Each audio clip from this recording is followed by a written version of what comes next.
And this is how it starts. It begins in 2072 with an introduction to the Mafia games and the start of its new season. The last season left people with mixed emotions, and it started to lose popularity amongst the public.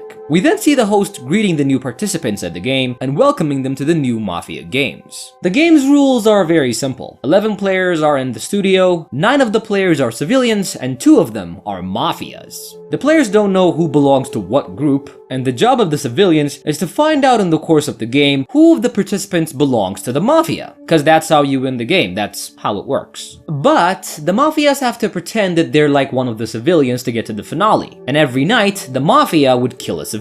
But the faster the civilians find out who the Mafia is, the more of them survive and they make it to the end. The participants are given barcodes on their wrists after being informed that only the computer knows who they really are now. The first participant, an 85-year-old man called Luca, who also happens to be a billionaire, introduces himself to the group. Luca is only concerned with gambling, and he also loves games and also risking his own life. Cause then again, gambling is the ultimate high, and when you're gambling with your life, that high is very, well, high. And Luca, the very cruel man, has made sure that according to his will, that his grandchildren will inherit nothing if he dies during the game, because why the hell not? Player 2 is a 38-year-old engineer called Eli. He was diagnosed with incurable thyroid cancer, and he doesn't have more than 3 months to live. He's scared that his family will be left without money, which is why he joined the game because he wants to win his family $1 billion.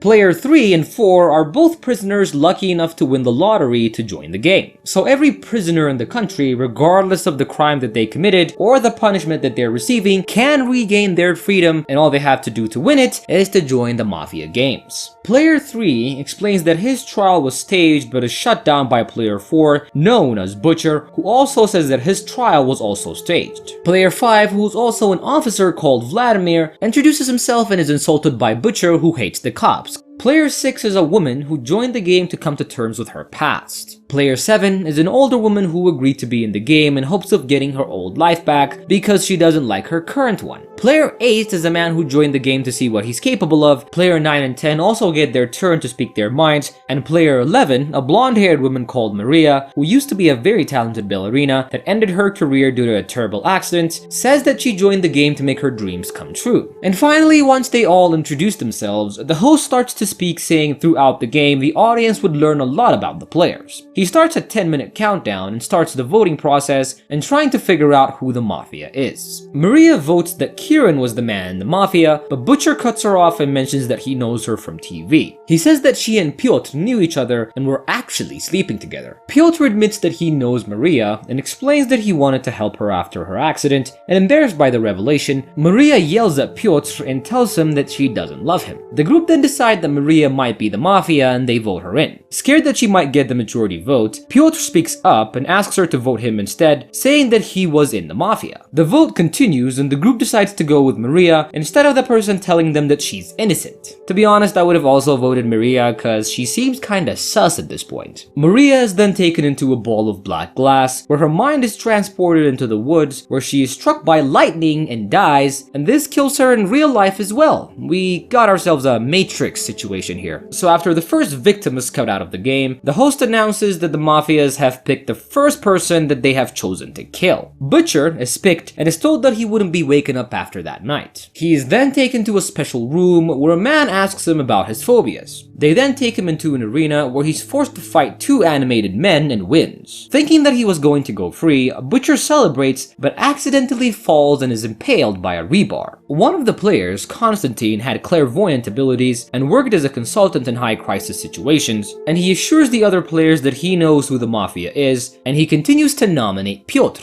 Angry, Piotr asks him why he had chosen to let Maria die if he thought that he was the Mafia, and Constantine tells him that the money would be divided among survivors, and he didn't really want that. Angry at Constantine, Piotr votes him for saying that he must be the Mafia, and the group starts voting for both Constantine and Piotr is chosen to go on trial. He's revealed to be a civilian, fortunately, but unfortunately, he's killed off by getting fed to sharks. After the death of 3 civilians, there is a chance to uncover the Mafias. The host announces that the players are given an extra vote so that the players are given the opportunity to get rid of the Mafia member, and they've got exactly 6 minutes to make a vote. Walter, who was a 45 years old military officer with PTSD, accuses Ivan of being a child killer and wants him to be voted in. Ivan had gone to prison for accidentally killing a girl while he and his friends were drunk driving. Ivan thinks that he knows Larissa and asks if they've ever met before, but she tells him that she only knows of him from the broadcasted trial. When she sees that he's being rude to the boy, Larissa calls Walter out and tells him that he was a coward and that he lied about going to war. The two then vote for each other and the group sides with Larissa, putting Walter on the chopping block. His mind is transported to a war zone where he watches his team being killed off one by one, and he is then eventually shot to death.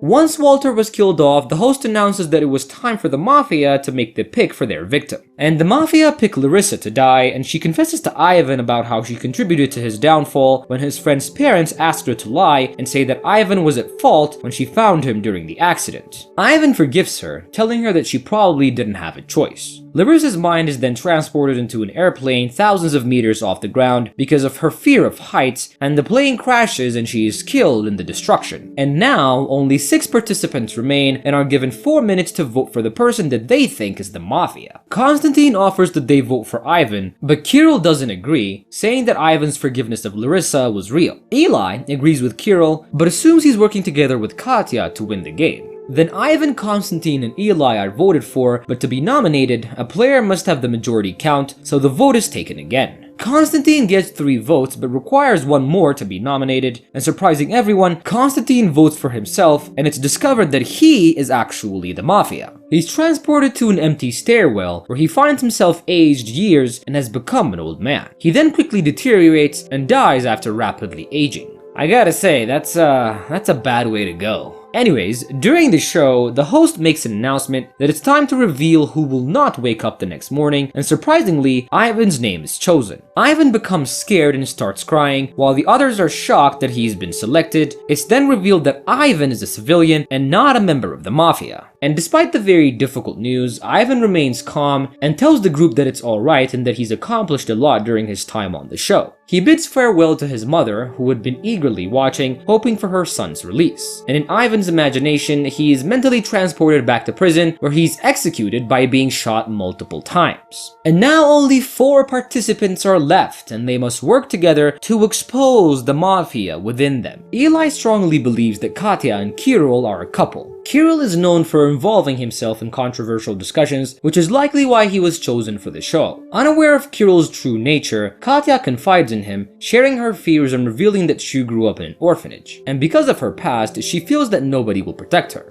Kirill admits that he only had met Katya the day before and that they were not collaborating with each other. Luca asks both of them if they're certain that the other person is not part of the Mafia, and they assure him that that's true. However, the participants are unable to decide whom to nominate before the time runs out. And in response, unfortunately for everyone, the host announces that the game will make the decision for them. So the game randomly selects Katya, and Kirill becomes upset by the outcome. But it's revealed that Katya is actually a civilian and not a Mafia member. As she's being taken toward a black smoke globe, Kirill jumps out of her seat and climbs on top of her, questioning why she joined the show. Suddenly, they find themselves transported to a place where the ground is made entirely of grass. As Kirill approaches Katya to protect her, the glass beneath them shatters, causing them to fall to the ground. As they explore their surroundings, they encounter a massive beast that attacks them, and Kirill bravely fights off the creature and manages to kill it, saving Katya. Spotting a small hut in the distance, they make their way toward it, and Katya realizes that they've been transported back to the orphanage where she grew up, witnessing the moment where she was separated from her mom. She confides in Kirill, expressing her lifelong desire to discover the identity of her parents, which she was unable to do. Kirill reassures her that what she's seeing is not reality, and encourages her to try and move forward from it. Taking his advice to heart, they are suddenly transported back to the chamber of the show's creator. The creator reveals that when he discovered Kirill and Katya's connection, Konstantin, who also wanted to dismantle the show, convinced him that as a couple, they would increase the show's intrigue. He explains that the audience was becoming bored, so he had to introduce new elements, and Kirill and Katya attempt to confront him, but he warns them that he controls reality and advises them not to make him regret sparing their lives. He then sends them back into the game, and they're relieved to still be alive. In the game, the host announces that according to the game, if one player and only one Mafia member are the ones remaining, the money is automatically paid off to the Mafia. Eli returns home to his very happy family and is greeted by them, and he apologizes to his wife for worrying her and tells her that he only wanted to do something to take care of his family. So Eli is basically the guy that won the game. Luca was just some douche who was a billionaire, but he was a civilian, he was not a Mafia, and Kirill and Katya have exited the game, and since Luca and Eli were the only ones left, Eli won by being the only one who was a Mafia member. His wife was pretty shocked to hear that he was actually a Mafia member, but she chooses to ignore it, believing that having him alive was the most important thing. Eli lived for another 10 months instead of the 3 that he was told, and Luca was allowed to leave the game alive, even though he technically didn't win. And Luca decided to actually disinherit all of his grandchildren and donated all his wealth to the orphanage that Katya had grown up in. Ivan's mom receives souvenirs of flowers every day, appreciating her son, the hero. Katya's voice monologuing comes through as Kirill watches the Mafia game building outside. She says the game in which there's little chance of winning had finally been won, but evil needed to be punished, but there's always someone who stands to challenge the system. It's later revealed in a very interesting twist that Kirill, Katya, and Konstantin have been in cahoots to take down the game before the movie comes to an end.